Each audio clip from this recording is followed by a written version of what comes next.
স্কুলে থাকা অবস্থায় ম্যাডাম ক্লাস নিচ্ছিল, তো ম্যাডাম সবাইকে প্যারাগ্রাফ লিখতে দিছে ইউর এম ইন লাইফ। তা আমিও লেখা শুরু করছি, আমি লিখতেছি, দেখি যে ম্যাডাম আমার পাশে এসে আমার লেখা পড়তেছে। তো কিছুক্ষণ পরার পরে টাচ করে আমার খাতাটা টান দিয়ে নিল, নিয়ে বলতেছে এই ছেলে দাঁড়াও। তো দাঁড়াইলাম, তারপরে ম্যাডাম আমার প্যারাগ্রাফটা বাংলায় সবাইকে পড়া শোনাই দিছে যে সবাই হতে চায় ডক্টর, ইঞ্জিনিয়ার, বিজনেসম্যান, আর আমি হতে চাই একজন রিক্সাওয়ালা। It's my aim in life. তো এটা শুনে সবাই হাহা করে হাসতেছে, মানে সবাই বুঝতে পারছে যে আমি মজা করে লিখছি, বাট ম্যাডাম সিরিয়াস ছিল।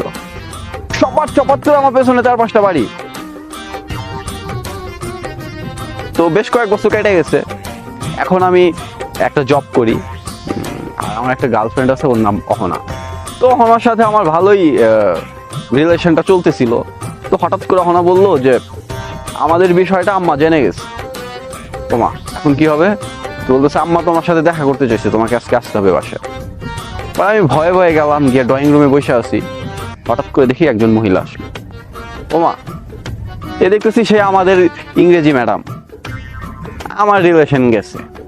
তো আমি দাঁড়া থেকে সালাম দিলাম যে ম্যাডাম আসসালামু আলাইকুম। ম্যাডাম বললো বাবা বসো বসো, ওয়ালাইকুম আসসালাম।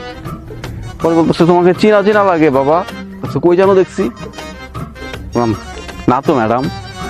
বলতেছে ও তুমি তো সেই স্টুডেন্টটা না, যে এম ইন লাইফ রিক্সাওয়ালা।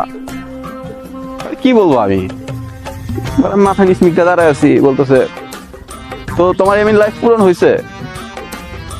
বললাম না ম্যাডাম। কি করো?